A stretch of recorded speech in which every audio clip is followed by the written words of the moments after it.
아플 틈 없이 더바로 치료, 무릎 연골 주사 한 번쯤 들어보셨죠? 근데 이게 고민입니다. 맞을까 말까 어떻게 해야 되지?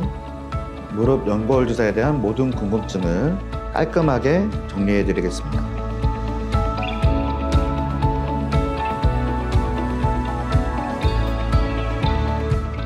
주로 퇴행성 관절염이 제일 많고요. 퇴행성으로 무릎이 아플 때는 주로 안쪽에 체중이 많이 실리니까, 무릎 안쪽이라면 여기가 바깥쪽이고 여기가 안쪽이 되겠죠. 많이 써서 그런 거죠. 기본적으로 근육과 인대가 조금 나빠지면서 연골이 나빠지고, 연골이 뼈를 보호하는데, 뼈를 보호하는 뼈연골이 있고 뼈연골을 보호하는 반월성 연골이 있어요. 그래서 연골이 두 가지가 있거든요. 그럼 반월성 연골이 먼저 다치고, 그 다음에 뼈연골이 닳고, 그 뼈연골이 닳고 뼈가 아픈 거, 그거를 이제 퇴행성 관절염이라고 합니다. 일단 무릎 주사 치료 중에 제일 오래되고 기본적인 치료고, 히알루로닉산이라는 연골 성분 중에 그 윤활유 역할을 하는 거죠. 그 관절 안에 연골 주사 성분을 주입을 하면 연골이 좀 부드러워지고 증상을 완화하고 회복을 도와주는 그런 치료인데, 그 재생이 된다든지 염증 완화가 아주 드라마틱하다든지 이런 건 아니라서 보통 다른 약을 섞기도 하고 그렇습니다. 그 뼈주사라는 거는 우리가 일반적으로 의사들이 이렇게 자꾸 쓰는 말은 아니고 환자분들 중에 옛날부터 썼던 용어인데, 저도 이제 의사 전문의를 따고 이게 뼈주사가 뭔가 궁금했는데 가루로 된 스테로이드를 얘기하시는 거더라고요. 이 가루로 된 스테로이드는 물약과 다르게 오래 가죠. 이게 호르몬제이기 때문에 염증을 완화하는 그 부신 피질 호르몬을 이제 공장에서 약으로 만든 그걸 스테로이드제라고 하거든요. 근데 그걸 반복적으로 사용하거나 너무 많이 쓰면 우리 몸의 호르몬을 교란하고 면역을 떨어뜨리고 뼈를 약하게 만들기 때문에 좀 위험할 수도 있습니다. 연골주사는 이제 2단계 치료라고 할 수 있겠죠. 그래서 물리치료, 약물치료에도 통증이 지속되거나 극심한 통증일 때 연골 주사를 단독으로 또는 스테로이드 주사를 같이 하면 그 증상 완화에 많이 도움이 되죠. 연골 주사는 그 예방 효과가 많지는 않고 증상 완화와 관절 가동성이라고 해서 걷기가 좀 불편한데 좀 걷는 게 편해진다든지 이런 증상 완화와 그 활동성 증가, 이런 쪽으로 도움이 많이 되고, 병이 그 진행되는데 막지는 못합니다. 요즘엔 또 주사 성분이 또 다양하게 많이 나왔거든요.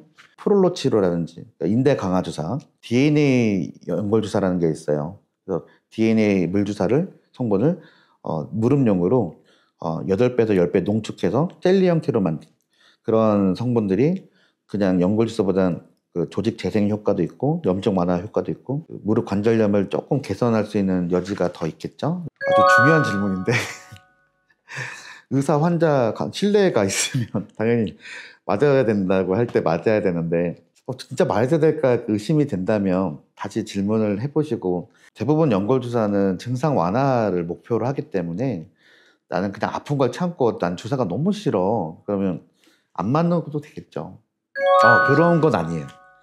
그러니까 연골주사는 6개월 단위로 보험이 적용이 되는데 여러 가지 종류가 있어요. 6개월에 한 번 그 보험이 되는 주사, 3번 보험이 되는 주사, 똑같은 연골주사인데 함량이나 제형, 그 제품화가 다양해서 또 5번 보험되는 게 있고, 그럴 때 뭐 하여튼 그 한 사이클을 6개월마다 하게 되는데, 6개월이 됐는데 증상이 없는데 내가 퇴행성 관절염이 진단이 됐다고 계속 맞아야 될까? 그건 아니에요. 예를 들어 내가 아스피린이나 다른 그 피를 묽게 하는 약이 먹고 있다면 주치의한테 꼭 그거를 설명을 드려야 될 거고, 무릎 주사 부위에 어떤 염증이 있다든지 뭐 그럴 때는 그런 걸 피해야겠죠.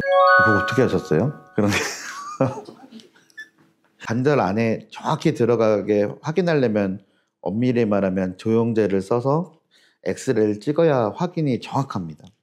근데 간혹 가다가 그 지방 그 무릎 관절 주변에 지방 조직이나 근육이나 이런 데 좀 약이 이렇게 박히는 경우가 있는 거죠. 관절 안으로 들어가지 않고 그 주변에.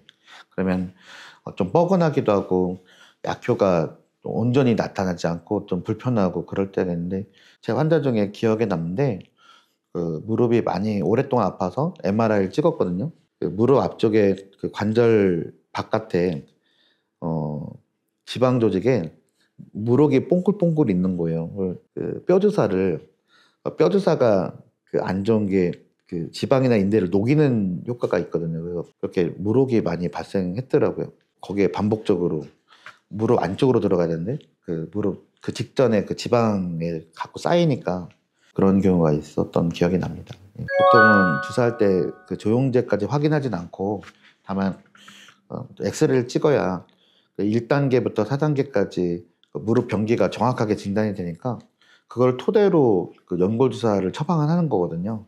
엑스레이가 없어도 주사는 가능하지만 엑스레이를 찍어야 진단이 정확하고 또 적용이 가능하다는 거죠. 저는 거기엔 반대고요.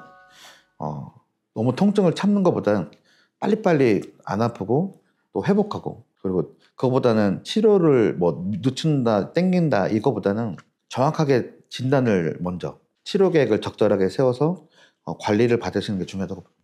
오래 서서 일하거나 그렇게 할 때는 좀 자세를 그때그때 좀 바꿔주시는 게 좋고요. 그다음에 운동을 할 때 등산이나 스키나 이런 그 내리막, 그 무릎에 하중을 주는 그런 운동을 너무 무릎이 아픈 데까지 하실 필요는 없고, 그다음에 쪼그리는 자세를 생활할 때 많이 줄이시는 게 좋을 것 같습니다. 그 계단 운동보다는 평지 걷기. 평지 걷기가 안전하고 비교적 효과적이기 때문에 평지 걷기를 적절하게 하루에 30분에서 1시간씩 하고 그 추가로 운동할 때는 다른 운동을 추가하는 게 좋을 것 같습니다. 괜히 꺼려진다, 안 좋을 것 같다 등 무릎 연골 주사에 대한 오해가 진짜 많은 것 같은데요. 오늘 이 영상을 계기로 앞으로 오해하지 말고 이해 바랍니다. 무릎 연골 주사 잘 이해하면 무릎뿐 아니라 여러분 삶에도 좋은 윤활주가 돼줄 겁니다.